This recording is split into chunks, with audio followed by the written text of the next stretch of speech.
এমন এক নিকৃষ্ট কালচার এই সমাজে প্রতিষ্ঠার চেষ্টা চলছে, যেটা আমরা বলতেও পারতেছি না, এতটা নিকৃষ্ট।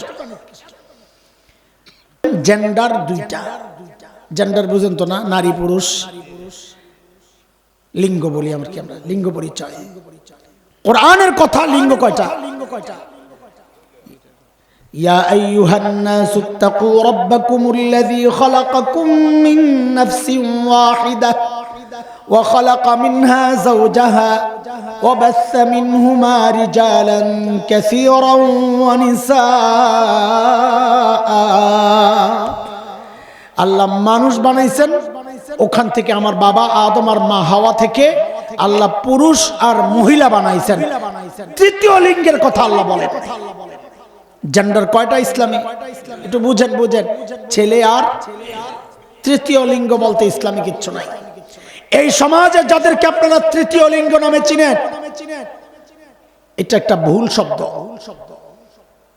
এটা হচ্ছে ওই যে হিজড়ারা তৃতীয় লিঙ্গ না। চোখ না থাকলে আমরা তাকে তৃতীয় লিঙ্গ বলি। কি বলি? অঙ্গ প্রতিবন্ধী। অঙ্গ প্রতিবন্ধী। একটা হাত না থাকলে কি বলি? অঙ্গ প্রতিবন্ধী। সমস্ত অঙ্গের ডিস্টার্ব দিলে যদি অঙ্গ প্রতিবন্ধী বলি, মানুষের পুরুষ বা মহিলার যে বিশেষ আলামত গুলো আছে, ওই জায়গায় কোনো ডিস্টার্ব দেখা দিলে ওখানে কেন জেন্ডার চেঞ্জ হবে? ওইটাও কেন হইল না অঙ্গ প্রতিবন্ধী? এতে করে কি হয়েছে জানেন? এই নতুন একটা পরিচয় দেওয়ার কারণে এই একটা বিশাল জনগোষ্ঠী এই সমাজে অবহেলিত হচ্ছে। এদেরকে আমরা তৃতীয় লিঙ্গ বইলা সমাজ উচ্চত করেছি, এদের উপর জুলুম করেছে এই নষ্ট সমাজ।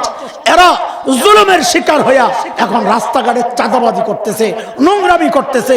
এদের নোংরামির বড় দায় এই নষ্ট সমাজের।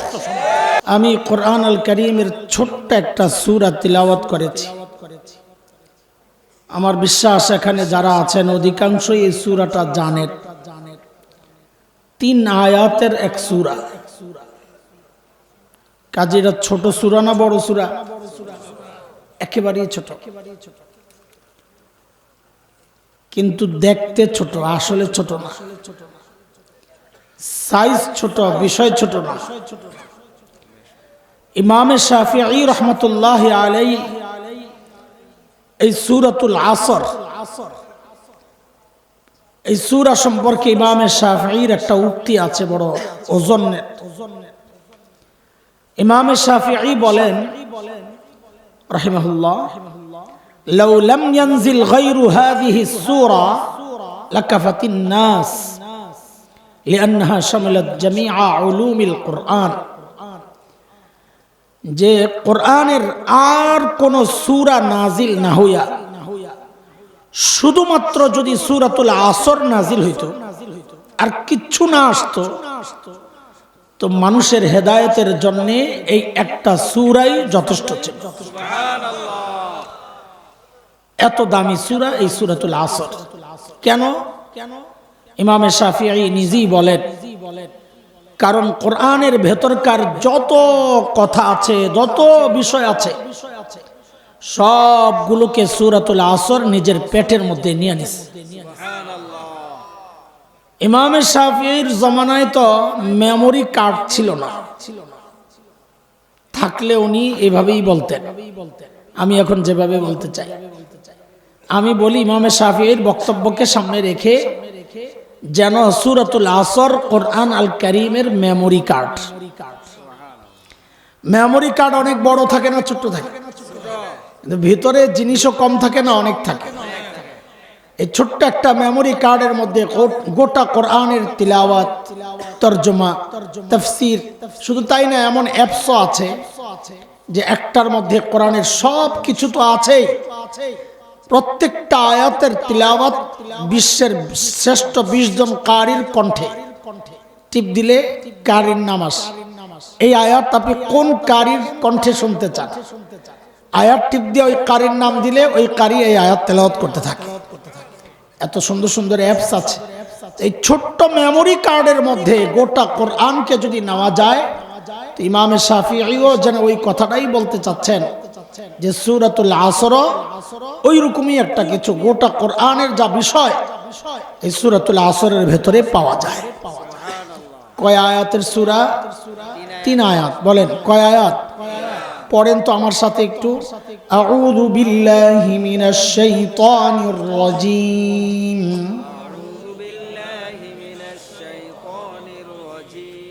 বিসমিল্লাহির রহমানির রহিম।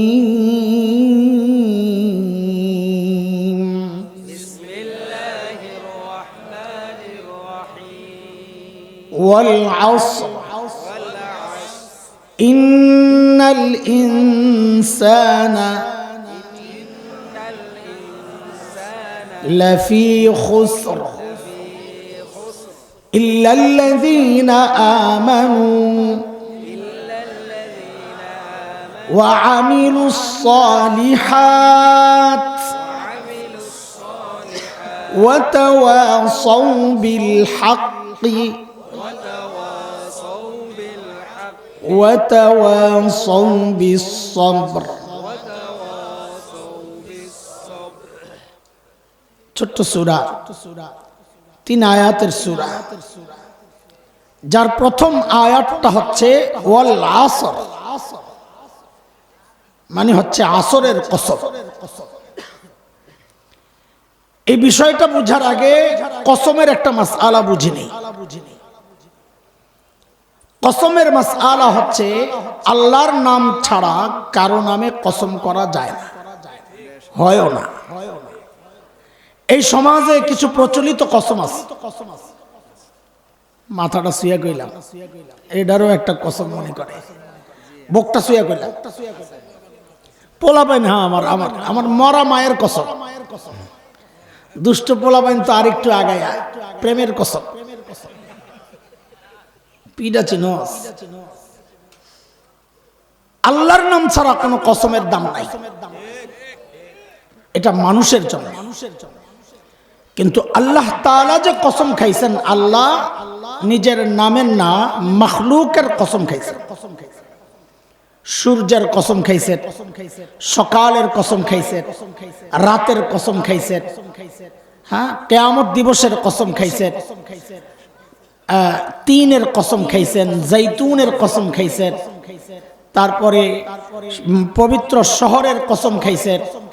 আল্লাহ অনেক কসম খাইছেন, আমার নফসের কসম খাইছেন, ওয়া নাফসিন ওয়া মা সাওয়াহা, জমিনের কসম খাইছেন। আল্লাহ মাখলুকের কসম খাইছেন, কিন্তু মাখলুকের জন্য আল্লাহর নামের কসম ছাড়া অন্য নামে কসম খাওয়া যাবে না। কেন এই পার্থক্য? কারণ হচ্ছে আমাদের কসমের উদ্দেশ্য হচ্ছে যে ব্যক্তির সামনে আমি কথা বলতেছি, কসম করি কেন? আমার বক্তব্যটাকে ওই ব্যক্তির সামনে বিশ্বাসযোগ্য করানোর জন্য, এটার জন্য আল্লাহর নামটা ব্যবহার করি।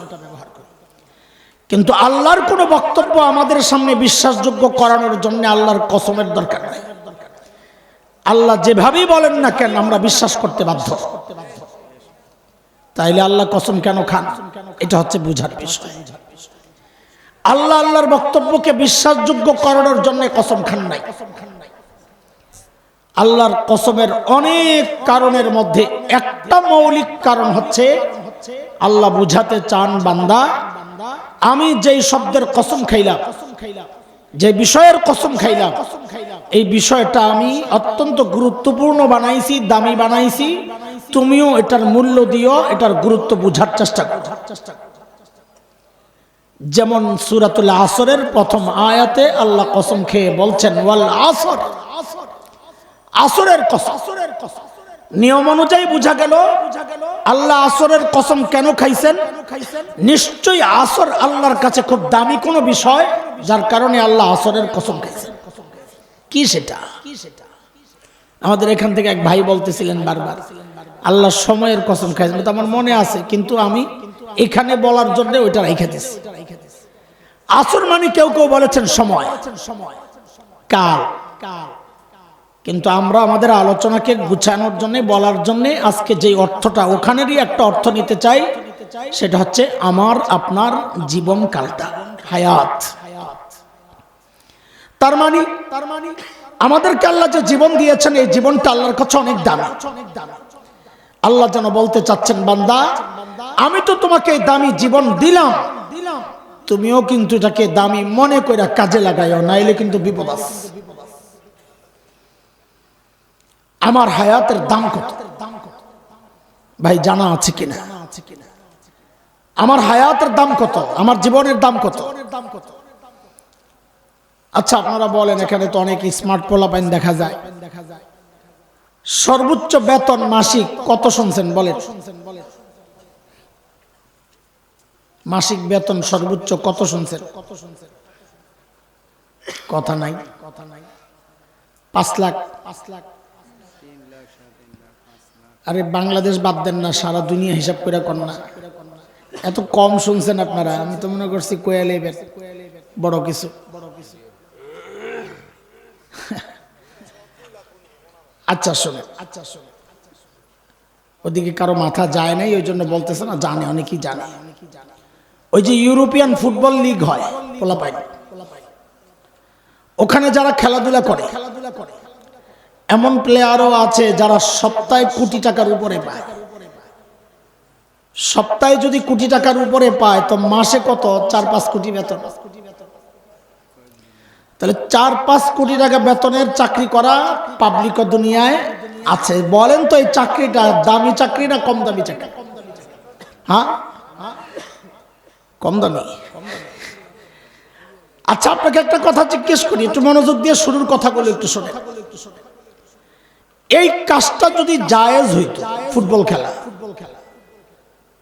আর এটার ইনকামও যদি জায়েজ হইতো, আর আপনিও যদি ওইরকম যোগ্য কেউ হইতেন যা আপনাকেও 5 কোটি টাকা মাসে বেতন নিয়ে নিতে চায়, যদি হালাল হইতো করতেন কিনা বলেন?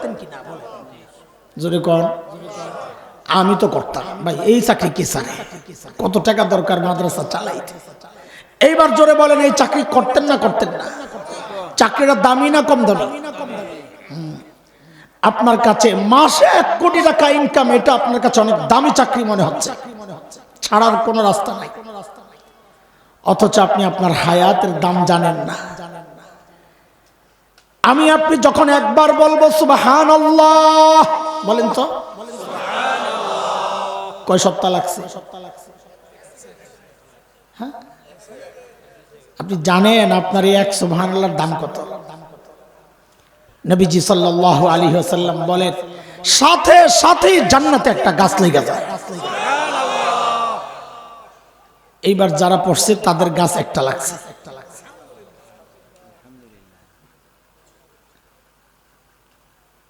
আলহামদুলিল্লাহ পড়ছেন তো ভালো, কিন্তু সুবহানাল্লাহ বললে তো গাছ আরেকটা লাগতো।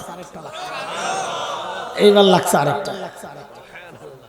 ওই একজন কইছে ওনার লাগছে আরেকটা। আরেকজন হাসে, হাসির দরকার কি? সুবহানাল্লাহ পড়লে গাছ লাগে, হাইসা সময় নষ্ট করতেছে। এইবার লাগছে আরেকটা। যারা বলছে তাদের লাগছে আরেকটা। এইবার লাগছে আরেকটা, লাগছে আরেকটা, লাগছে আরেকটা। পশ্চিমে একটা লাগাও না, দক্ষিণে একটা লাগাও না, উত্তরে আরেকটা লাগাও, পূবে আরেকটা লাগাও। চুপ থেকে লাভ কি? লাগাইতে থাকো না, আরে লাগাও লাগাও লাগাও। এখন গাছ লাগানোর জজবা উঠছে, আর সারাদিন বয়া বয়া মোবাইল টিপে। আমার হায়াতের দাম আমি জানি না, আমার এক একটা মুহূর্তের কত দাম আমি জানি না। এই আমাকে সতর্ক করার জন্য আল্লাহ আমার হায়াতের কসম খাইতেছেন, বান্দা তোমার হায়াতের কিন্তু দাম আছে। আমি দাম দিলাম, তুমি ওটার মূল্য বুঝো, মূল্যায়ন করো, কাজে লাগাও। ওয়াল্লাহ হায়াতের কাজে লাগাও, হায়াতকে কাজে লাগাও। নবীজি সাল্লাল্লাহু আলাইহি ওয়াসাল্লাম বলেন,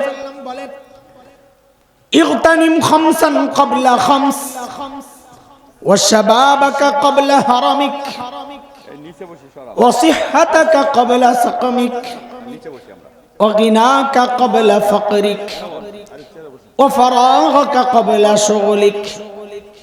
أو كما قال عليه الصلاة والسلام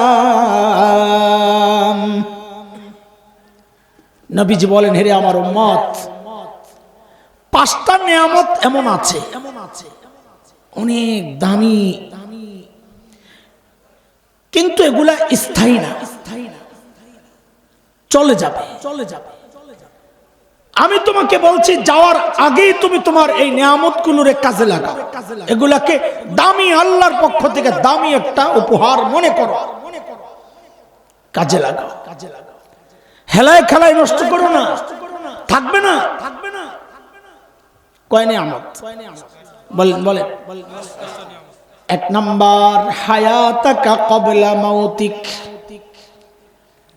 তোমার হায়াতের মূল্য দাও, থাকবে না, একদিন মৃত্যু চলে আসবে, আফসোস করবা, কাজ হবে না। হায়াতের দাম দাও। মানে কি? এই পরীক্ষার হলে যখন বাচ্চারা যায়, ওদের জন্য টাইম নির্দিষ্ট থাকে না আনলিমিটেড? এই নির্দিষ্ট টাইমের মধ্যেই নাম্বার পাওয়ার জন্য এই নির্দিষ্ট টাইমই লিখতে হয়। টাইম ওভার হয়ে গেলে লেখলে আর নাম্বার পাওয়া যায় না, ক্রস করে। পিচ্ছি ডিজিটাল খাতাটা পাইয়া আস্তে করে পকেটে লইয়া টয়লেটে যাওয়ার নাম দিয়া বাইরে হয়ে গেছে। বাসায় যায়া, হলের বাহিরে যায়া বইটই দেখা প্রশ্ন সাজায়া একেবারে 100 অ্যান্সার করে বিকালে নিয়ে আসছে স্যারের কাছে, স্যার আমার খাতা। কিসের খাতা? আজকের পরীক্ষার খাতা। আপনারা বলেন তো, এই পিচ্চির নাম্বার খাইবো না পিটুনি খাইবো? নাম্বার পাবে না পিটুনি খাবে? কেন? হয়তো 100 অ্যান্সার করছে না। পরীক্ষার সিস্টেম হচ্ছে নির্দিষ্ট টাইমে হলের ভেতরে লিখতে হয়, টাইম শেষ, হলের বাইরে চলে গেছে, যাই লেখুক না কেন, যতই ভালো লেখুক না কেন, টাইম আউট হয়ে গেলে, হলের বাইরে চলে গেলে ওই লেখার কোনো মূল্য নাই। ঠিক আমার হায়াতটাও ওই রকম। যতদিন দুনিয়ায় আছি, আমি আমার পরীক্ষার হলের ভেতরে আছি। টাইম আমার হায়াত, লিখতে হইলে হলে লিখতে হবে, লিখতে হইলে হায়াতে লিখতে হবে। যাই করব, দুনিয়ায় সুবহানাল্লাহ পড়ব, জান্নাতে গাছ লাগবে, কিন্তু হায়াত শেষ, সারা দুনিয়ার মানুষ মিললেও আমার আমল নামায় একটা আমল ঢুকাইতে পারবে না। এই জন্য নবী বলেন, হায়াতাকা ক্বাবলা মাউতিক, জীবনের দাম দাও, সময়ের দাম দাও। ভাইও, এখন আমাদের সময় খেকো একটা মেশিন বেরিয়েছে, আমি এটার নাম দিছি সময় খোর। শব্দটা শুনতে অসুন্দর লাগে, কিন্তু এক চরম বাস্তব। সময় খোর একটা মেশিন বেরিয়েছে, সময় খোর। চিনেননি মেশিনটা কি? মাশাআল্লাহ, আপনারা যে আমার চেয়ে স্মার্ট, মারহাবা। আমার মতো এই লোক, আপনাদের মতো সাধারণ মানুষ, পীর সাহেব, মুরিদ সাহেব, ইমাম সাহেব, মুসল্লি সাহেব, বাবা, সন্তান, হায়, এমন কোন শ্রেণী নাই যার সময় এই মোবাইল খাচ্ছে না, চুইসা খায়া ফেলতেছে আমার সময়। ভাই, আমাদের বড়রা বলে, সময় নষ্ট করা এটা মৃত্যুর চেয়েও ভয়ঙ্কর। কেন? কারণ মৃত্যু আমাকে আমার আপনজন থেকে বিচ্ছিন্ন করবে, মৃত্যু আমাকে আমার দুনিয়া থেকে বিচ্ছিন্ন করবে, আর সময় নষ্ট আমাকে আমার রব থেকে বিচ্ছিন্ন করে, আমার জান্নাত বরবাদ করে দেয়।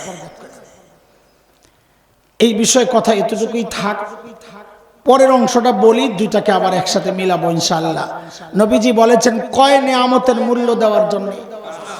এক নাম্বার, আমার হায়াত, আমার জীবনের মূল্য দেওয়া।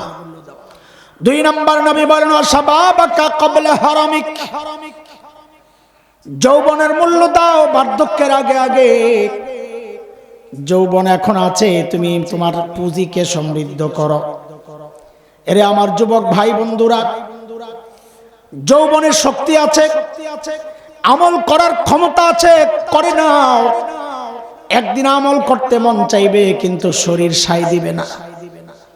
ওই যে মসজিদে দেখো না, লাইন ধরে পিছনে চেয়ার বসানো, যত দামি এলাকা মসজিদের চেয়ার তত বেশি, বুঝলেন? এলাকা যত দামি, চেয়ারও ওখানে মানুষ বেশি রোগী। একটা উসিলা পাইছে আর কি, চেয়ারে বইয়া নামাজ পড়বো, সাপ সাপ। সকালে দৌড়ায় 5 কিলো, মসজিদে যায় নামাজ পড়ে চেয়ারে। এর নাম হইলো মাজুর। কি মানে আমি দেখছি সকালে ব্যায়াম করে, বাজারে যায়, সব করে, মসজিদ থেকে চেয়ারে নামাজ পড়ে হাঁটতে হাঁটতে রমনা পার্কে যায় দেখি ব্যায়াম করে। কিরে ভাই আপনি চেয়ারে নামাজ পড়লেন? মাজায় ব্যথা, কোমরে ব্যথা। এটা তো হইলো ভং।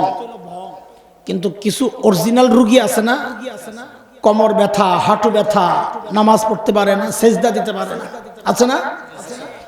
ওই মানুষটাকে জিজ্ঞেস করো, সে যে জমিনে কপাল লাগাইয়া সেজদা করতে পারে না, তার দিলের হালত কি? সেজদার মজা যদি কেউ বুঝে, তার তো কলিজা ছিঁড়ে দেওয়ার কথা। কারণ নবীজি সাল্লাল্লাহু আলাইহি ওয়াসাল্লাম বলেছেন, ইন্না করবা মা ইয়াকুনুল আবদু মির রাব্বিহি ওয়া হুয়া সাজিদ। একজন বান্দা আল্লাহর সবচেয়ে নিকটে পৌঁছে যায়, আল্লাহর সবচেয়ে নৈকট্য লাভ করে কিসের মাধ্যমে? যখন সে সিজদায় লুটায়। সিজদায় গেল মানে বান্দা আল্লাহর সবচেয়ে কাছে চলে গেল। আল্লাহ, এই শোনো, তোমাদের যদি ভালো না লাগে তোমরা চলে যাও, কিন্তু দুষ্টামি হাসাহাসি করবা না। আমি কিন্তু একটু তেড়া মানুষ, এই যাবার বিষয়ে যদি সবাই মনে করে যেন আমরা চলে যাবো, যাবে, কোনো সমস্যা নাই। আমাদের তো এই দায় নাই যে সবাইরে জাবরে ধরে রাখতে। আমার দায়িত্ব কিছু বলা, কয়জন শুনলো সেটা আমার বিষয় না, কিন্তু যতজন শুনবে মনোযোগ দিয়ে শুনতে হবে। বসে বসে দুষ্টামি করবা, আপনারা এখানে কোনো তামাশা করতে বসি নাই। এখনো হাসতেছে নির্লজ্জের মতো। ছোটবেলায় বাপ মা কিছু শিখায় নাই? হ্যাঁ, পারিবারিক শিক্ষা পাও নাই? এতটুকু শিক্ষা দেয় নাই মা বাবা? এখনো হাসতেছে। বলেন এগুলা কোন ঘরের ছেলে পেলে? বলে আছে কোন ভূত? হ্যাঁ, শরম পাইলে হাসে মানুষ। এই নতুন সিস্টেম শুনলাম। আপনাকে এলাকায় শরম পাইলে হাসে না? ঠিক আছে, তাহলে তার কিছু করার নাই। তা হাসো হাসো, শরম যদি পাই হাসে তো হাসো, ভালো করে হাসো। এটা আমার জানা ছিল না, এই ব্যাখ্যা একটা আসছে, মনে একটু সান্ত্বনা পাইলাম। হাসতে থাকো, যৌবন চলে গেলে কান্নারও সময় পাইবা না। তাকায়া দেখো, তাকায়া দেখো, এই যে হাসান জামিলের দিকে তাকায়া দেখো। একদিন তোমার চেয়ে তাগড়া ছিলাম, মাইলকে মাইল দৌড়াইছি। কেন? শরীরে শক্তি ছিল, কিন্তু এখন তো রাতে উঠতে চাই, মন তো চায়, কিন্তু শরীর তো সায় দেয় না। তিলাওয়াত করতে যাই, ঘুম চলে আস। হারামে গেলে তফ করতে মন চায়, একবার কইরাই আর তো করতে পারি না, শরীর সায় দেয় না। অথচ হায়াতের এমন একটা সময়ও গেছে, প্রতি নামাজের পর তফ করতাম, একবার দুইবার না একাধিক তফ করতাম, তাও শরীরে কিচ্ছু মনে হইতো না। এই জন্য নবী বলেন, এর যুবক, এই যৌবন কিন্তু থাকবে না, থাকতে থাকতে ইবাদত করে নাও। একদিন তোমারও মন চাইবে, কিন্তু শরীর সায় দিবে না, কোমর সায় দিবে না। তখন কিন্তু আফসোস করবা, কিন্তু করার থাকবে না, কিচ্ছু করার থাকবে না। যা করার পুঁজি, যা বানানোর, এখনই বানায় নাও, এখনই বানায়। বাবা, এই আমগরে দেখ, এই যে দেখ, দাড়ি সাদা, চুল সাদা। আয়নায় মাঝে মধ্যে যখন নিজের দেখি, কলিজা মোচড় দেয়, মাঝে মধ্যে চিৎকার করে কানতে মনে চায়। কেন? যাহারে এই যৌবনের প্রায় 36-37টা বছর চলে গেছে বালেগ হওয়ার পর। এই লম্বা টাইমে আহারে প্রতিদিন যদি 2 রাকাত করে নফল নামাজ পড়তাম, আজকে আমল নামায় কতগুলো নফল জমা হইতো। হাই কি করলা, হাই কই কই আড্ডা দিয়া সময় শেষ করলাম। প্রতিদিন যদি একবার করে ইস্তেগফার বাড়তি পড়তাম, তো আজকে আমার আমল নামায় কতগুলো ইস্তেগফার জমা হতো। ভাই, একদিন এই আফসোস তো কেউ করতে হবে। যদি দিল ভালো থাকে। আর বেপরোয়া হইলে তো বুড়া হয়েও মানুষ গুনাহ করে, অর্থ কোনো হিসাব নাই। এই জন্য বলি রে যুবক, একদিন এইরকম বয়স তোমারও হবে। আল্লাহ যদি চান হয়তো মন চাইবে ইবাদত করার জন্য, কিন্তু মন তো চাইবে, শরীর তো সাই দিবে না। এখনকার বাচ্চারা কি যে হইছে, আল্লাহরে তো সময় দেয় না, দেয় না। আরে পোড়া কপাল গুলা মা বাবারেও সময় দেয়, মা বাবার কাছেও যায় না। কি অবস্থা, কই কই ঘুরে, মা বাবারে বোঝা মনে করে, বন্ধুরে সঠিক মনে করে। কিয়ামতের আলামত, মা বাবাকে বোঝা মনে করে। শোন, এখানে পোলাপাইন দেখা যাচ্ছে অনেক, এই জন্য বলি মা বাবা খোদার এক বড় নিয়ামত। থাকতে থাকতে নিজের জান্নাত বানাও, মা বাবা থাকতে থাকতে নিজের জান্নাত বানাও। চলে গেলে আমাদের মতো আফসোস করবা, করার থাকবে না, কিছু করার থাকবে না। মাঝে মাঝে খুব কষ্ট লাগে। আরে আমার মা যেদিন ইন্তেকাল করেন, প্রায় 9 বছর হয়ে গেছে। আমি ছিলাম রাজশাহীতে, বাসায় আসতে আসতে একটু রাস্তায় দেরি হয়েছে। তো বাসায় পৌঁছার ঠিক 1-1.5 ঘন্টা আগে আম্মা দুনিয়া থেকে বিদায় নিছেন, আইসা পাই নাই। তো ঘরে ঢুইকাই খুব কান্না করতেছিলাম। তা আমি তো নিজেকে নিয়ন্ত্রণ করতে পারি। আব্বা যখন চলে গেছিলেন আমি নিজের খুব নিয়ন্ত্রণ করে সবাইকে সান্ত্বনা দিচ্ছি। তো মায়ের ব্যাপারটা নিতে পারি নাই, আইসা খুব কান্না করতেছে। তো আমার বড় বোন আমাকে ডাকে, বলতেছে, ভাই তুই যদি কান্না করস তো সবাইকে সান্ত্বনাটা দিবে কি? তা আমি বলতেছিলাম, বোন রে, মা চলে গেছেন সেই জন্য কান্না করতেছি না, এটা আল্লাহর হুকুম।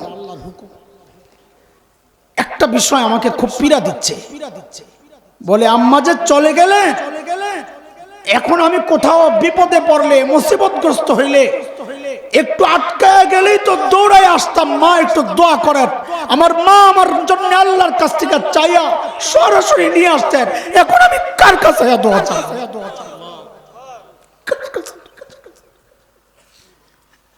আমার জন্য আমার রবের কাছ থেকে সরাসরি কে আইনা দিবে? আমার দোয়ার মানুষ তো চলে গেছে। যাদের মা বাবা আছে, নিজের দুনিয়াও বানাও, আখিরাতও বানাও। থাকতে থাকতে কাজে লাগাও এই সম্পদ। এটা এক সম্পদ, এটা এক সম্পদ। আমাদের অনেক দিনদার ভাই আছে, পীর বুজুর্গের কাছে যায়, যাও, মানা করছি না। আমাদের কাছে মাঝে মধ্যে বাচ্চারা এসে টুপি খুলে দেয়, হুজুর একটু দোয়া করে দেন, মাথাটা যায় মুছা দেন।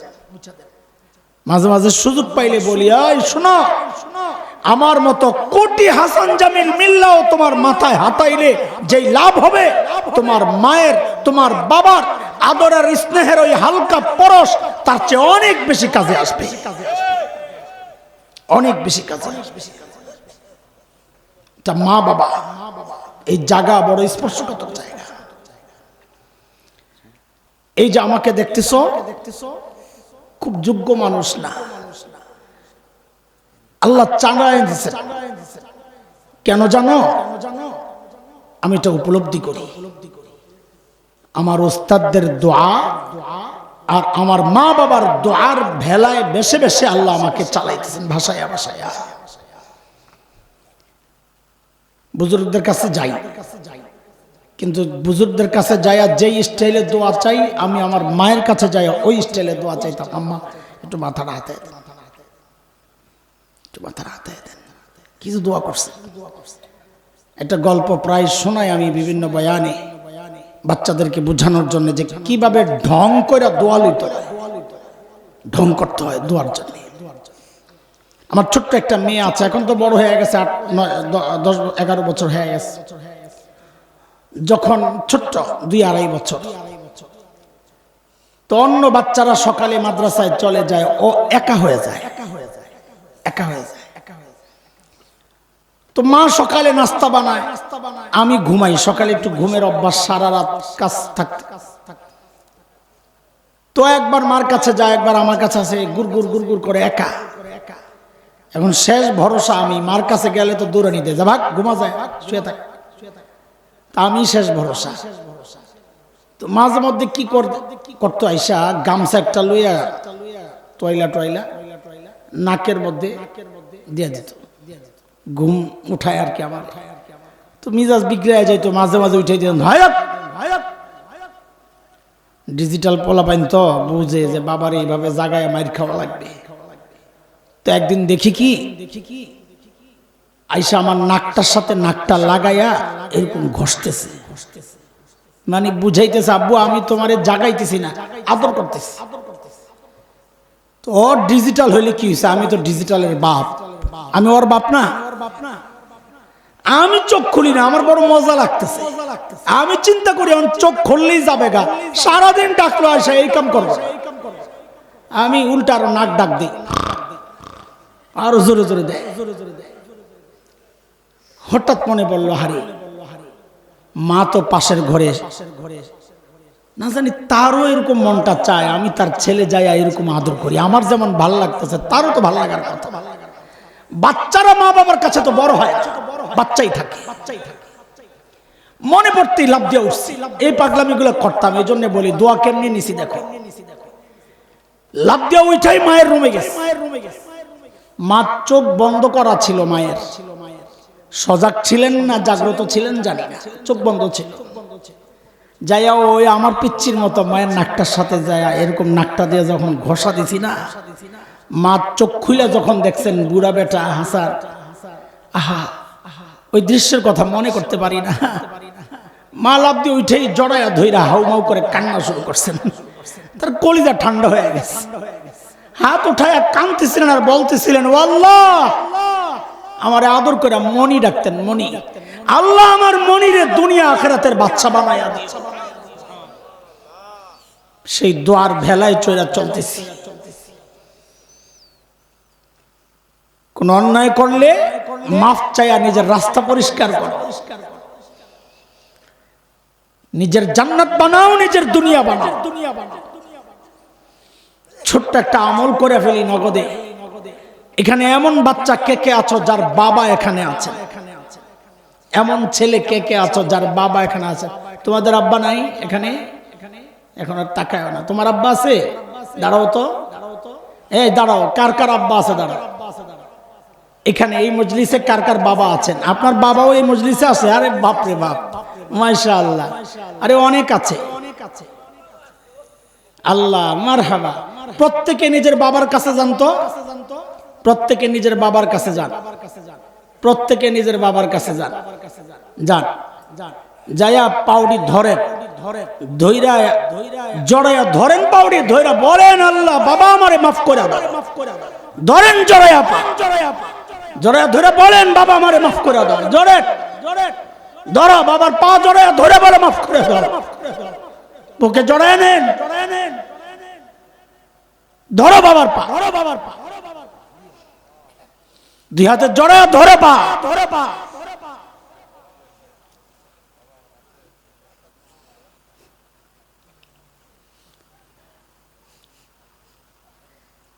নিজের জান্নাত বানাও।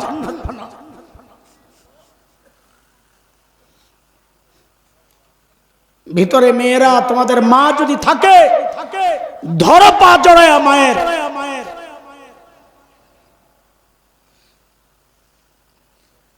নিজের জান্নাত বরবাদ করো না, দুনিয়া বরবাদ করো না, সব বরবাদ হয়ে যাবে মা বাবা নারাজ থাকলে। যৌবনের তাড়নায় মা বাবা ভুলে যাও না। মনে রেখো, নবীজি বলেছেন সাল্লাল্লাহু আলাইহি সাল্লাম, হুমা জান্নাতুকা ওয়া নারুকা, তোর মা বাবাই তোর জান্নাত, তোর মা বাবাই তোর জাহান্নাম।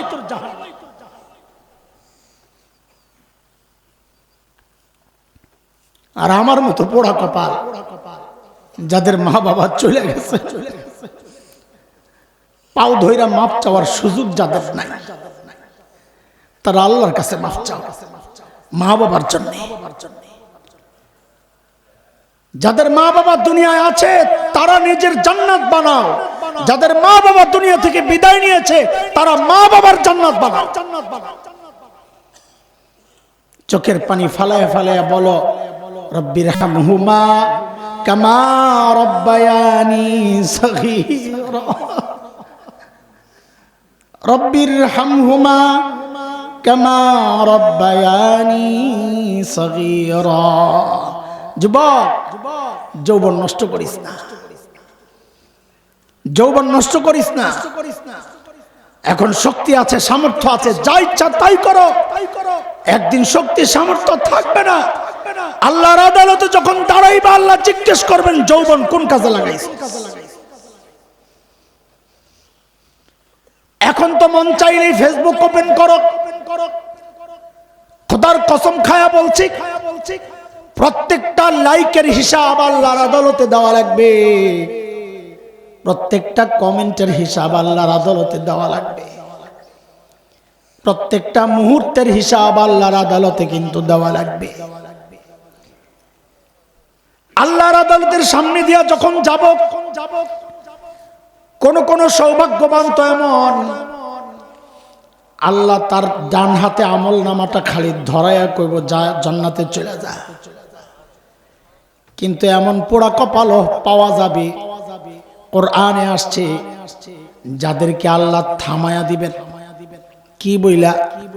ওয়াকিফুহুম ইন্নাহুম মাসউলুন। এটারে ধর, আরে আটকা, ওকে জিজ্ঞেস করতে হবে। কি জিজ্ঞেস করবেন? জিজ্ঞেস করা হবে তোমার আমার হায়াত সম্পর্কে। এই জীবন তুমি কোন কামে লাগাইছো? এই যে মূল্যবান জীবন আমি দিলাম, এই জীবন কোন কামে লাগাইছো? কার কি হালত আমি তো জানি না। আমার তো বড় আফসোস লাগে, আহারে জীবন তো শেষ করে গেছে, কামে তো লাগাইতে পারি না।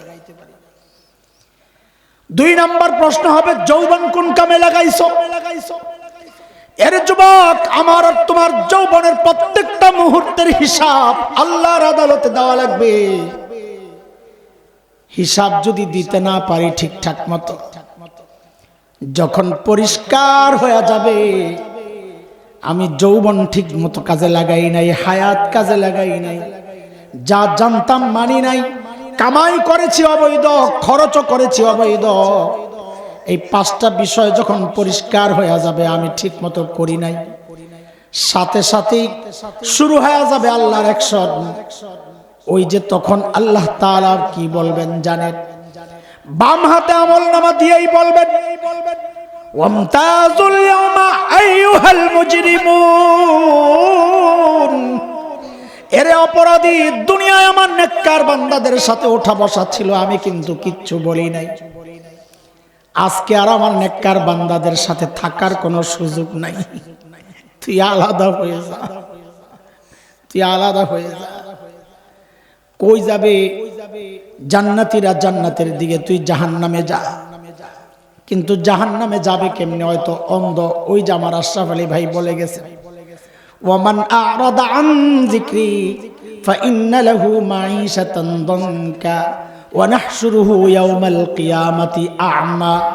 অন্য আয়াতে আল্লাহ বলেন, মান কানা ফি হাযিহি আ'মা ফাহুয়া ফিল আখিরাতি আ'মা ওয়া আদাল্লু সাবিলা। দুনিয়ায় যারা দিন মানে নাই আল্লাহ তাদেরকে আখিরাতে কানা, অন্ধ বানায়া উঠাবেন, অন্ধ। ওয়া আদাল্লু সাবিলা, রাস্তা খুঁজা পাবে না। অন্ধ তো রাস্তা যেহেতু খুঁজা পায় না, এখন কই যাবে? একা একা তো যেতে পারছে না। আল্লাহ তখন আযাবের ফেরেশতাদেরকে হুকুম করবেন, খুযুহু ফাগুল্লুহু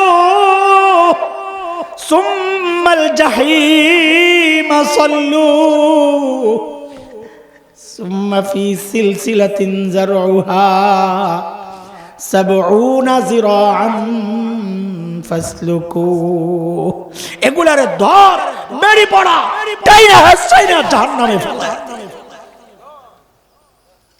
কি দিয়ে পেঁচাবে? আল্লাহ নিজেই বলতেছেন 70 গজ লম্বা শেকল। কেন এত লম্বা? কেন? আমি মানুষটা কদ্দুর দোস্ত, এই সাইজ থাকবে। আযাব যেন ভালো করে দেওয়া যায়, চামড়া অনেক মোটা করে দেবে। শেকল দিয়ে যে পেঁচাবে, কেমনে পেঁচাবে? দুনিয়ায় যেমনি পেঁচায় না। সাহাবীদের মধ্যে সবচেয়ে চমৎকার তাফসীর যিনি করতেন, যাকে বলা হয় রাইসুল মুফাসসিরিন, সমস্ত তাফসীর কারকদের সরদার হযরতে ইবনে আব্বাস, আব্দুল্লাহ ইবনে আব্বাস রাদিয়াল্লাহু আনহুমা। ইবনে আব্বাস বলেন, এই শেকল দিয়ে কেমনে পেঁচাবে জানো? ইবনে আব্বাস বলেন, শেকলের একটা মাথা নাকের ছিদ্র দিয়া ঢুকাইয়া পায়খানার রাস্তা দিয়া বের করে ওঠাই দেবে।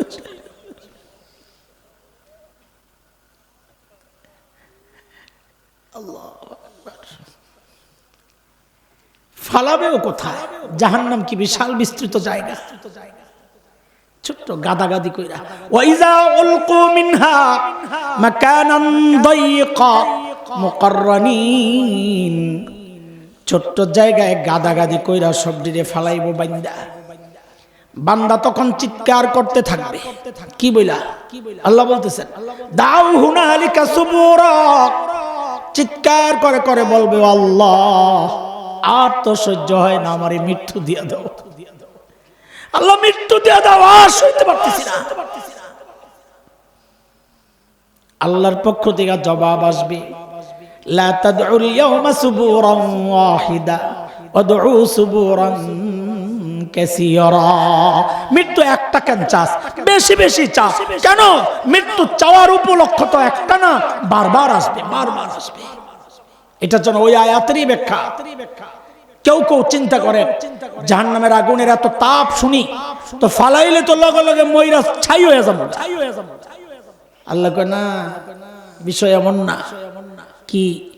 কোরআন বলতেছে, কুল্লামা নাদিজাত জুলুদুহুম বাদদালনাহুম জুলুদান গায়রাহা লিয়াযুকুল আযাব।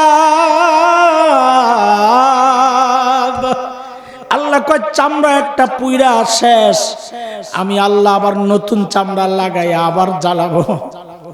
ওইটা পুইরা যাবে, আবার নতুন চামড়া লাগাই আবার জ্বালাবো। এইভাবে বারবার খালি জ্বলতেই থাকবে, জ্বলতেই থাকবে।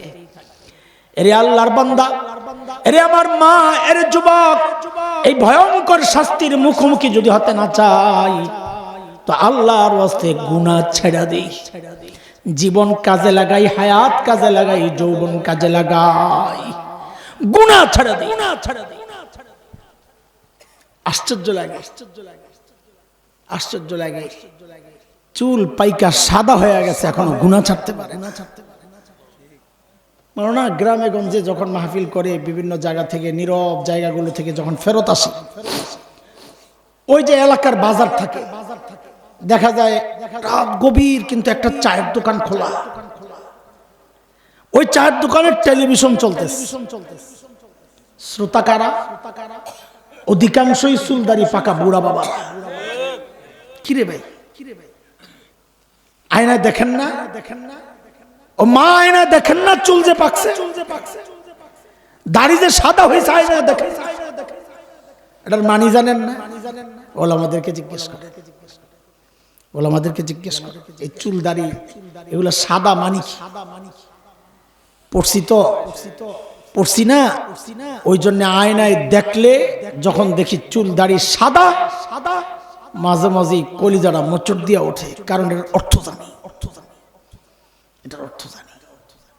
কি অর্থ? আরে আমার মালিক আমাকেই বারবার সতর্ক করেছিলেন, নোটিশ পাঠাইছেন।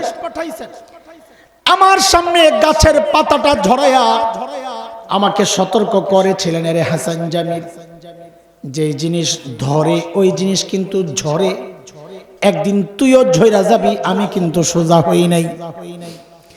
আমার সামনে সূর্য ডুবায়া আমার মালিক আমাকে সতর্ক করেছিলেন, রে হাসান জামিল, যেই জিনিস ওঠে ওই জিনিস কিন্তু ডুবে, একদিন তুইও ডুইবা যাবি। আমি কিন্তু সোজা হই নাই। আমার সামনে দিয়া আমার বাবার লাশটারে আল্লাহ কবরে পাঠাইছেন।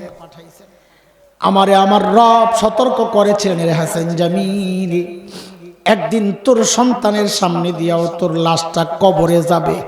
আমি কিন্তু সোজা হই নাই। আমার সামনে দিয়ে আমার মায়ের লাশটারে আল্লাহ কবরে পাঠাইছেন।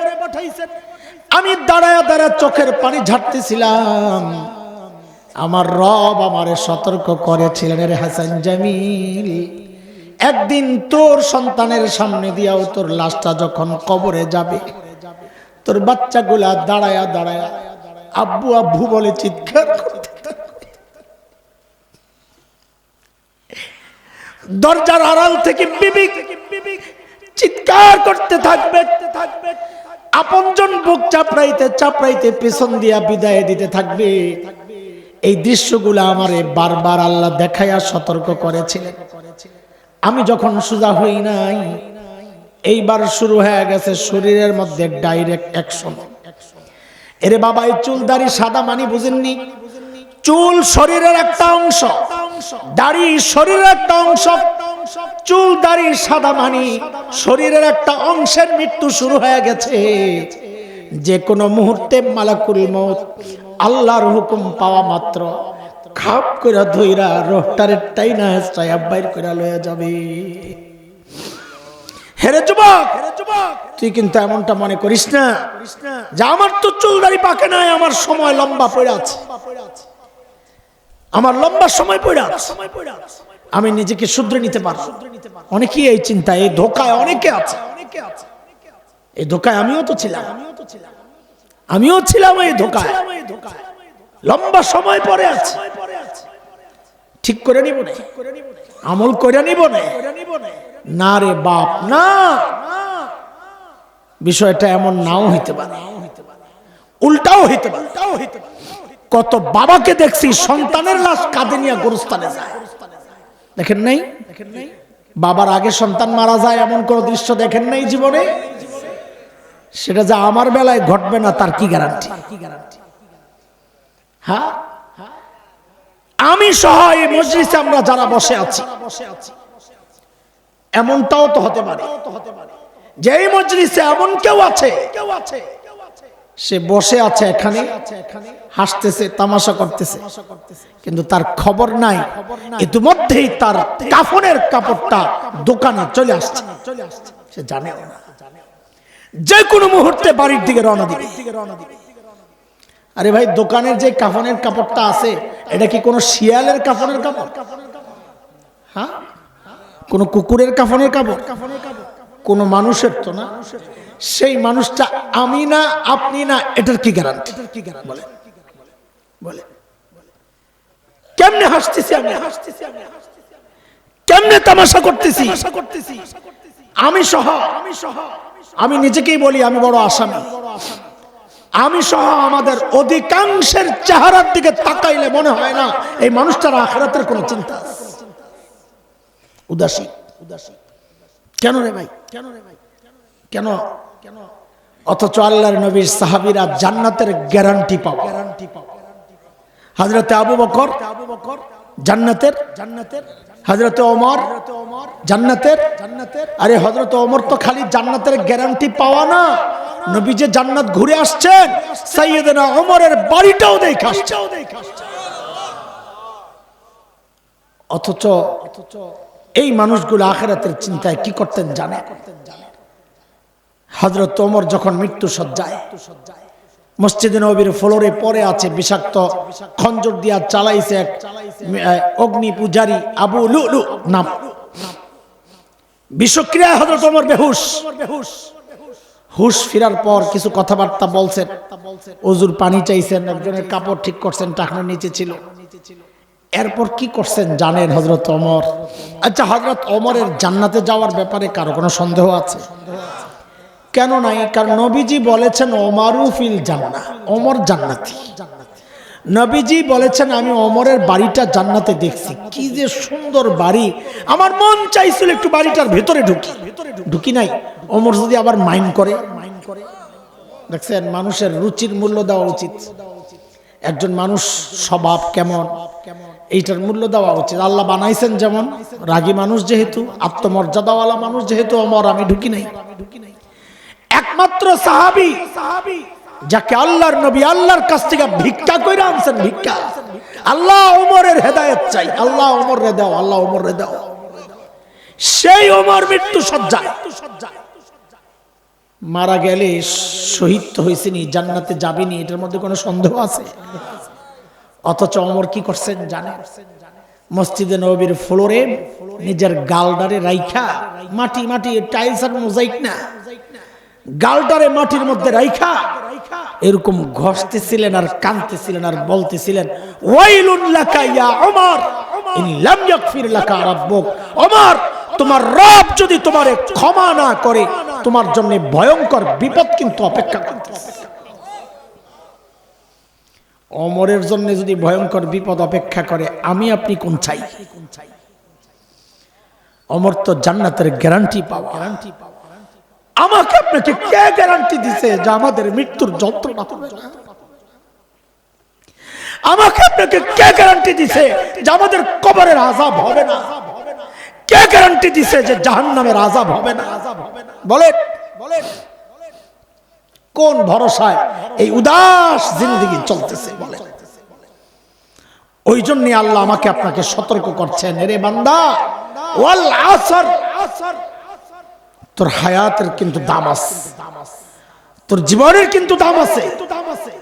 নবী আলাদা করে আবার বলেন, এই মরার আগে আগে জীবনের কাজে লাগাও, যৌবন চলে যাওয়ার আগে আগে, বার্ধক্য আসার আগে আগে যৌবনের মূল্য দাও, সুস্থ থাকতে থাকতে কিছু করে নাও, অসুস্থ হওয়ার আগে আগে। সুস্থতা একটা নিয়ামত, ভালো আছে, সুস্থতা একটা নিয়ামত, এই নিয়ামতের মূল্য দাও। অসুস্থ হয়ে গেলে তখন অনেক সময় অনেক ইবাদত করতে মন চায়, কিন্তু ভাল লাগে না। আর বাকি দুইটা নবীজি বলেন, অবসর টাইমের মূল্য দাও ব্যস্ত হওয়ার আগে আগে, সচ্ছলতার মূল্য দাও দরিদ্র হওয়ার আগে আগে। এখন থাকতেই সাদাকা করে নাও, হজ ফরজ হইলে হজ করে নাও। কে জানে কোন সময় কোন রোগ দেখা দেয়, পুরা সম্পদ টান দিছে, হয় না? এরকম নিঃস্ব হয়ে গেছে, হয় না? কখন কি অবস্থা? এই জন্য নবী বলেন, থাকতে থাকতে পাঁচটা নিয়ামতের মূল্য দাও। আল্লাহ তাআলা বলেন, ওয়াল আসর, আসরের কসম, মানে আমার হায়াত আল্লাহর কাছে অনেক দামি। আল্লাহ আমার এই হায়াতকে অনেক দাম দিয়েছেন, দামি বানিয়েছেন। আল্লাহ আমার কাছে চাচ্ছেন, বান্দারে এই দামি সময়টারে তুমি মূল্য দাও, তোমার জান্নাত তৈরির জন্য এই দামি সময়টারে কাজে লাগাও। পরীক্ষা হল থেকে বাইর হইলে যেমন ওই লেখার কোনো মূল্য নাই, দুনিয়া থেকে যাওয়ার সাথে সাথে আমার আখিরাতের রাস্তাও বন্ধ হয়ে যাবে, আর কিচ্ছু ঢুকানো যাবে না। সদকায়ে জারিয়ার কিছু আমল আছে, ওইটা ছাড়া ওইটা আলাদা হাদিস। 2 নম্বর আয়াত, 1 নম্বর আয়াত শেষ করলাম। আল্লাহ বলেন, ইন্নাল ইনসানা লাফি খুসর। হায়াতের মূল্য যদি কেউ না দেয়, সে অবশ্যই অবশ্যই ক্ষতিগ্রস্ত। হায়াতের মূল্য যদি না দেয়, ক্ষতিগ্রস্তের কিছু উদাহরণ আছে কোরআন আল কারীমের মধ্যে। কি কি কাজ করলে বান্দা ক্ষতিগ্রস্ত হয়?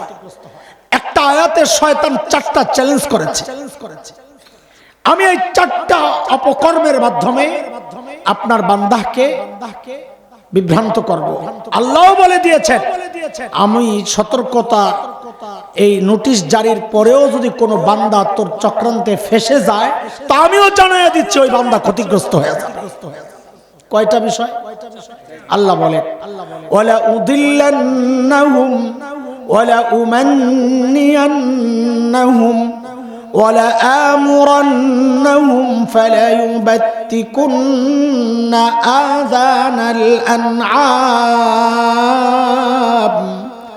ওয়ালা আমুরান্নাহুম ফালা ইউগাইয়িরুন্না খালকাল্লাহ কয়টা কয়টা? আমি শেষটা নিয়ে একটু কথা বলতে চাই, যুবকরা আছে অনেক, শুরুগুলো একটু খালি তর্জমা শুনে ব্যাখ্যা করবো শেষটায়। শয়তানের 1 নম্বর চ্যালেঞ্জ হচ্ছে ওয়ালা উদিল্লান্নাহু, আমি আপনার বান্দাকে শরীয়তের রাস্তা থেকে দূরে সরাইয়া দেব। করে নাই, আমরা দিন থেকে দূরে সরে যাই নাই, এটা শয়তানের চ্যালেঞ্জ বাস্তবায়ন হচ্ছে।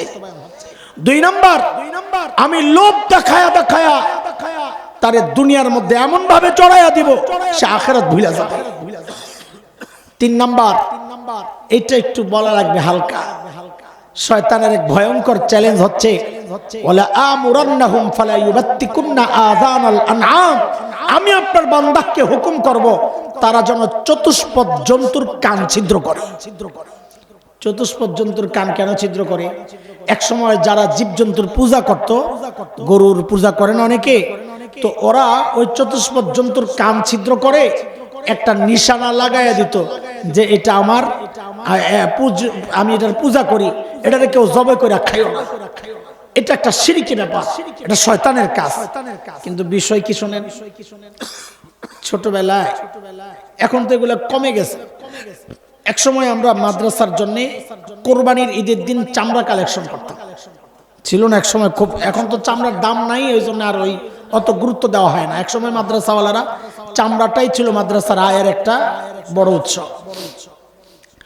তো মাদ্রাসার ওস্তাদরা আমাদেরকে বিভিন্ন এলাকায় যে পাঠাতেন, আমি যেতাম, আমার বাসা ধানমন্ডি, আমাকে ধানমন্ডি এরিয়ার জন্যই পাঠাতেন। আমি ধানমন্ডির একদম গ্রুপ লিডার ছোটবেলা থেকে। তো ওস্তাদরা উৎসাহিত করার জন্য আমাদেরকে জিজ্ঞেস করতেন, এই হাসান জামির জি, এবার ধানমন্ডিতে কয়টা আসবে চামড়া? জি ইনশাল্লাহ 50টা। জি হুজুর। ওই যে 50টা ওয়াদা দিয়ে আসছি, এখন সবার মাথা খারাপ, আমরা আমাদের টার্গেট পুরা করে আগাবো। কেন? ওস্তাদকে বলতে পারবো ওস্তাদ জি যে টার্গেট দিচ্ছেন আমরা টার্গেটের চেয়েও আগাইছি, এটা একটা গর্বের বিষয়। তো সারাদিন চেষ্টা করতাম যেন 2-3টা বাড়ে কিনা 50টার উপরে। এখনকার বাচ্চারাও যেন শয়তানকে ওই কথাটাই জানাইছে, ওস্তাদ আপনি যে টার্গেট দিচ্ছেন আমাদেরকে, আমরা আপনার টার্গেটের চেয়েও আগায় গেছি। বলে কি? বলে আপনি তো টার্গেট দিয়েছিলেন আমরা চতুষ্পদ জন্তুর কান ছিদ্র করবো, একটু তাকায়া দেখেন আমরা এখন নিজেকে কান ছিদ্র করে রিং পরা শুরু করছি। কি কষ্ট লাগে? যে সমস্ত পোলাবেন দেখবেন রিং পড়ছে, ও বুঝবেন ও শয়তানকেও ছাড়াইয়া গেছে। এত আস্তে ঠিক করলে তো ওরা করবো না, সবাই সায় দেয় নাই। হ্যাঁ হ্যাঁ কথা বলেন। শয়তানের টার্গেট হচ্ছে আমাকে আপনাকে দিয়ে চতুষ্পদ জন্তুর কান ছিদ্র করাবে, কোরআন বলছে। আর এখন ছেলেমেয়েরা কি করছে?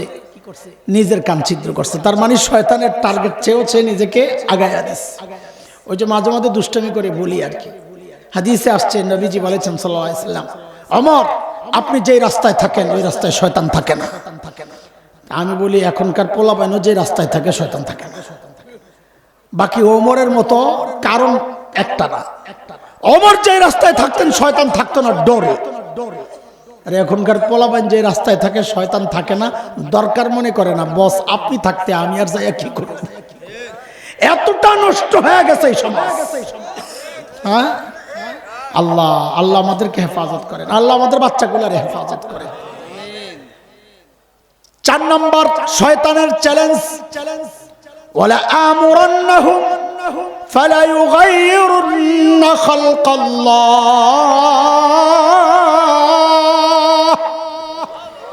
আল্লাহ আমি আপনার বান্দাকে হুকুম করব তারা যেন সৃষ্টির পরিবর্তন আনে। সৃষ্টির পরিবর্তন এটা আবার কি জিনিস? 5-6 বছর আগে এটার একরকম ব্যাখ্যা আমি নিজে দিতাম। এই 2-3 বছর ধরে দেখছি আরে ব্যাখ্যা ওইটি না, এটা সুন্দর। আগে কি দিতাম ওইটা শুনে না। এক সময় ব্যাখ্যা দিতাম শরীয়তের বিধান হচ্ছে মা আসফালা মিনাল কাবাইনি মিনাল ইজারি ফিন্নার, যে পুরুষের কাপড় টাকনুর নিচে চলে যায় ওই পুরুষ জাহান্নামে। বলেছেন নবীজি সাল্লাল্লাহু আলাইহি ওয়াসাল্লাম। বলেন পুরুষের কাপড় টাকনুর নিচে যাওয়া এটা কি বলেন তো? আরে হুকুম বলেন মাকরু, অপছন্দ, হ্যাঁ হারাম। জোরে কোন? যেই নিষেধের পেছনে শাস্তির কথা থাকে ওটা হারাম, ওটা কবিরা গুনাহ। যেহেতু এখানে শাস্তির কথা আছে সে জাহান্নামে যাবে, বোঝা গেল টাকনুর নিচে কাপড় পরা কার জন্য? যদি কন আপনারা জানেন না? জানেন। আপনারা যে জানেন ওইটাও আমরা জানি। কেমনে? আপনারা যখন মসজিদে যান না তখন দিয়ে আস্তে করে প্যান বটা শুরু করেন। কিরে ভাই প্যান কেন বটতেছেন? ওটা খারাপ জিনিস দোস্ত। টাকনুর উপরে কাপড় এটা নামাজের ফরজ না, এটা পুরুষের ফরজ। আপনি মসজিদে যায় বটেন, মসজিদ থেকে বাইরে হয়ে আবার নামান, বিষয়টা কি? আপনি কি বুঝাইতে চান? আমি মসজিদে যখন ঢুকি পুরুষ, বাইরে হলে মহিলা, এটা নিয়ে বুঝান। কিন্তু বিষয়টা দেখেন, শয়তানের চ্যালেঞ্জটা দেখেন, সৃষ্টির পরিবর্তন কেমনে করে দেখেন। শরীয়তের বিধান হচ্ছে পুরুষ কাপড় পরবে টাকনুর উপরে, মেয়েরা পরবে। এখন দেখেন উল্টা, পোলাপান পরে নিছে, বেডিগো নতুন ফ্যাশন বাড়িছে, পায়জামা আস্তে আস্তে উপরের দিকে উঠতেছে। কথা বলেন বলেন। শরীয়তের বিধান সূরাতুন নূর 18 নম্বর পারা, আয়াত নাম্বার 31। আল্লাহ তাআলা বলেন, ওয়ালিয়াদরিবনা বিখুমুরিহিন্না আলা জুয়ুবিহিন, মেয়েরা যেন তাদের কাপড় চোপড় পরার পর উপরে একটা ওড়না জড়ায়া দেয়, তার নিরাপত্তার জন্য, সৌন্দর্য ঢাকার জন্য। কাজে বলেন তো ওড়না কাদের পোশাক? জোরে কর, আরো জোরে বলেন। কিন্তু গেল কই ওড়না? ঢাকার শহরে দেখি এখন অনেক মেয়ে জিন্স পরে, টি শার্ট পরে, ওড়না লাগে না। কিরে ভাই, ওড়না লাগে না, কিন্তু ওড়না গেল কই? যায় নাই, যায় নাই। বিয়ে শাদীর প্রোগ্রামে গেলে দেখা যায় এখনকার পোলাপাইন 3 পিস পরে, জামা পাঞ্জাবি ম্যাচ করে, গলায় একটা লম্বা দুপাট্টা ঝুলাইয়া দেয়, ওড়না যায় নাই, বেডির ওড়না পোলার কান্দে চলে গেছে। শয়তানের চ্যালেঞ্জ পুরা করতেছে সৃষ্টির পরিবর্তন। আচ্ছা আরেকটা বইলাই, আগে কি করতাম এটা শোনাইতেছি, আরেকটা বইলাই মূলটা শোনাবো ইনশাআল্লাহ। ভাইও ওই গত বিশ্বকাপ যে গেল, ফুটবল বিশ্বকাপ, এরও আগের বিশ্বকাপটা, এই গত বিশ্বকাপের আগের বিশ্বকাপের একদিনের ঘটনা। আমি বাসায় যাব, লিফটে উঠছি, তো আমার সাথে একটা, আমাদের বাসায় থাকে, আমি থাকি 9 তলায়, ওরা থাকে 5 তলায়। ও পিচ্চিটা উঠছে, ওর বাবা আমাকে এতটা সম্মান করে যে লিফটে একসাথে উঠতেও চায় না, যে ভাই আপনি যান আমি আসতেছি, এটা বইলা কেটে পড়ে। কিন্তু পোলাবেন তো এই সমস্ত চিন্তা করে না। ও যে উঠছে, ওর কানের ভিতরে আবার শয়তানের লেজ ঢুকানো। কি ঢুকানো? শয়তানের লেজ। আপনারা কোন ইয়ারফোন, আমি কই শয়তানের লেজ। ওইটা ঢুকাইয়া লিফটের মধ্যে, প্যান্টের ভিতরে হাতটা ঢুকাইয়া, মাথাটারে লিফটের ইয়ার মধ্যে এরকম লাগা খালি দেখে এমন করে, মানে হইলো যে ভিতর কি শুনতেছে ওটা সাথে সাথে তাল দেয়। তো ওইটি আমি দেখতেছি, আমি তাকাই রয়েছি ওর চুলের দিকে, এটা কোন স্টাইলের চুল রাখলো, বিরক্ত লাগতেছে। তো যেহেতু আমাদেরই ছেলে পেলে, আমার সামনেই হওয়া, তো কানের থেকে ওই শয়তানের লেস্টারে টান দিয়ে বাইর করছে, লাভ দিয়ে উঠছে। জি আঙ্কেল, চুল রাখলা, এটা কোন স্টাইল? তো বলে আঙ্কেল বিশ্বকাপ চলতেছে জানেন না, রাতে যেমনি গোল হলে চিৎকার দাও, না জানার কোন উপায় আছে আমার? লাফায়া উঠি, কি হয়েছে? পরে শুনি যে গোল হয়েছে। তো এই বিশ্বকাপের সাথে কি সম্পর্ক? আঙ্কেল এটা নেইমার কাটিং। নেইমার কাটিং বুঝেন? এই পাশে সাসা, এই পাশে সাসা। মুরব্বীরা কইতে পারবো, আগেরকার দিনে গরু চোর ধরা পড়লে এই স্টাইলে চুল সাইটা দিত। কেরে ভাই, এখন এটা বলে ওই গরু চোরের স্টাইল বলে এখন নেইমার কাটিং। তা আমি ওরে বললাম, এটা বাবা নেইমার কাটিং না, আরেক কাটিং হয়েছে। ও মনে করছে আমাকে হুজুর তো ভেরি স্মার্ট, মনে হয় অন্য কোনো খেলোয়াড়ের সাথে মিলছে, এটা হুজুর বুঝে, আমি বুঝি না। আমার বলে আঙ্কেল তাহলে আর কার সাথে মিলছে বলেন তো? আমাকে বাসায় যাই, আয়নার সামনে দাঁড়াইয়া দেখবা এটা মোরগের পাছা কাটা। শুনতে অসুন্দর লাগে, কিন্তু এটাই বাস্তবতা। এখনকার বাচ্চারা যে চুল কাটে, ওর চুল দেখা বুঝার উপায় নাই, ওর স্টাইল দেখা বুঝার উপায় নাই, এটাকে মানুষের মাথা না জীবজন্তুর পাছার মাথা। এটা শয়তানের চ্যালেঞ্জ। শয়তান চ্যালেঞ্জ করেছে সৃষ্টির পরিবর্তন আনবে। এখন ছেলের সুরত রে বানায় দিছে মেয়ের সুরত, মেয়েরে বানায় দিছে ছেলের সুরত। ছেলেরা এখন মেয়ের স্টাইল ধরে, হাতে চুড়ি, কানে বালা, কি হাতে বালা, কানে কি দুল, এটা ছেলে ছেলে ব্যানও পরে, আবার দেখে অনেক পোলা ব্যান পরে, আশ্চর্য।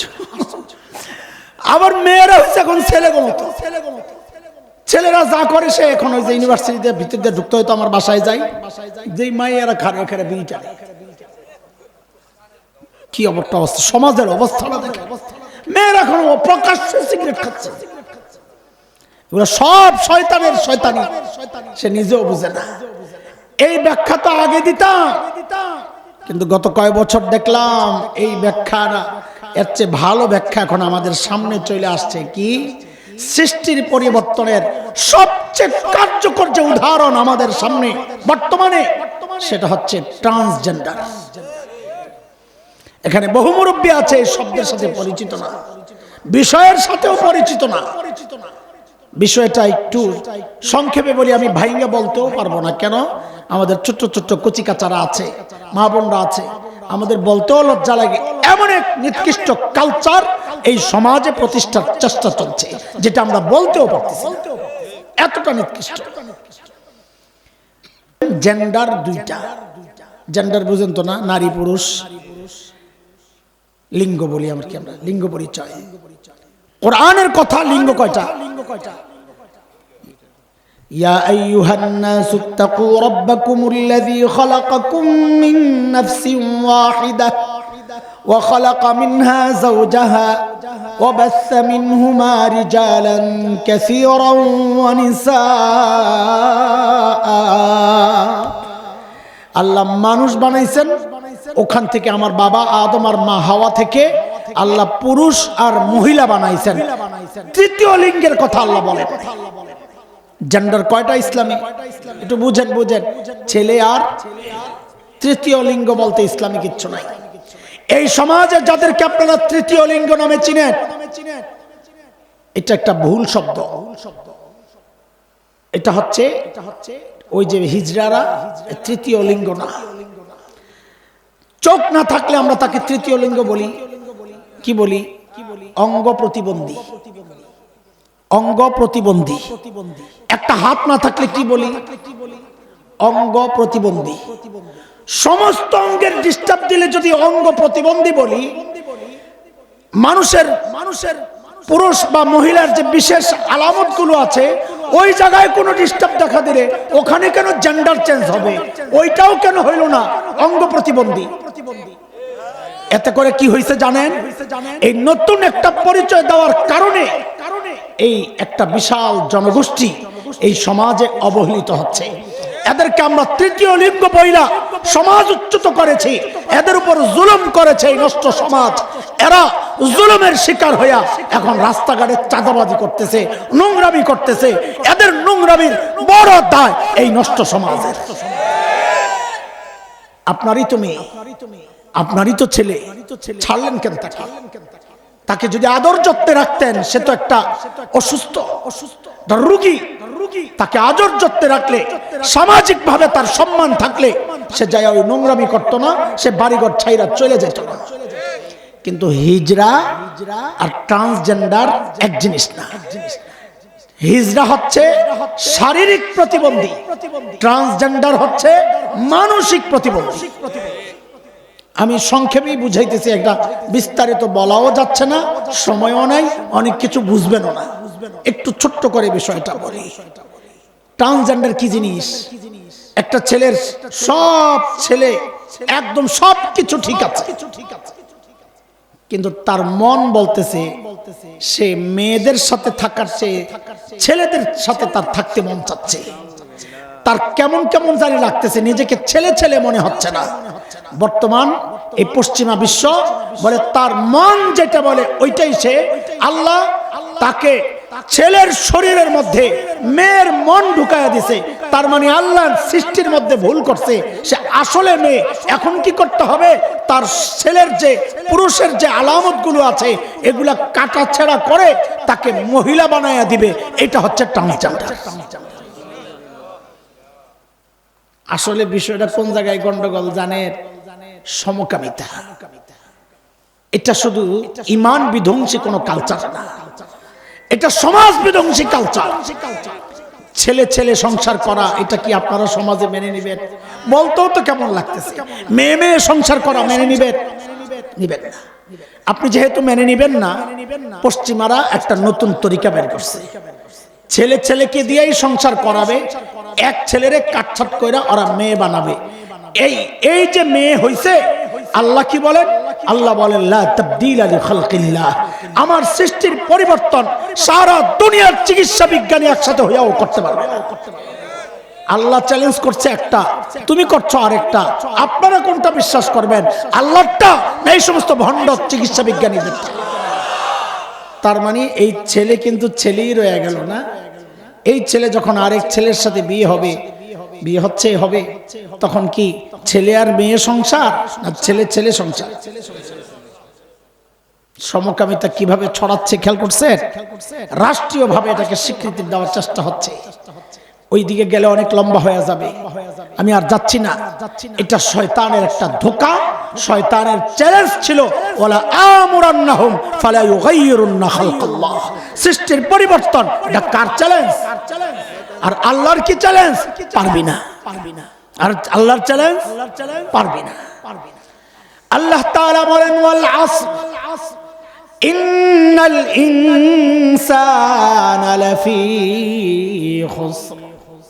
আরে আমার বান্দা, তোমার হায়াতের যদি কাজে না লাগাও, সময়কে যদি কাজে না লাগাও, নিশ্চয়ই নিশ্চয়ই তুমি ক্ষতিগ্রস্ত হয়ে যাবা।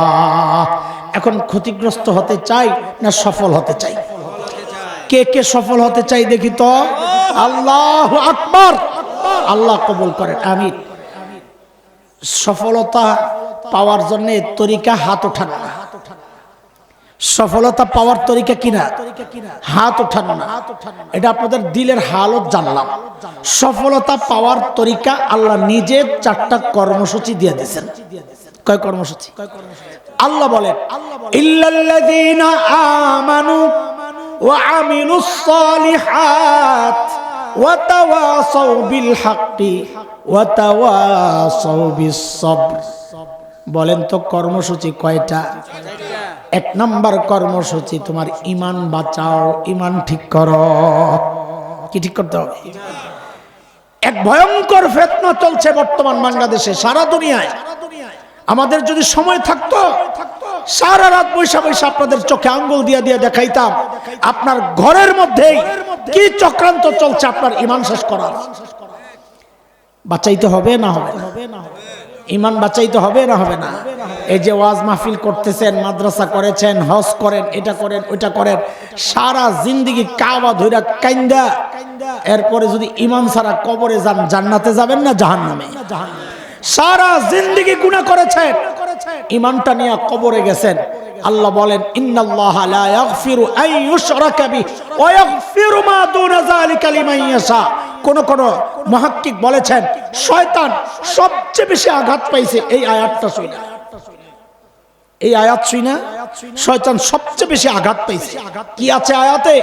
আল্লাহ বলেন শিরিক ছাড়া যত গুনাহ আমার বান্দা করবে আমি চাইলে তাকে মাফ করে দিতে পারি।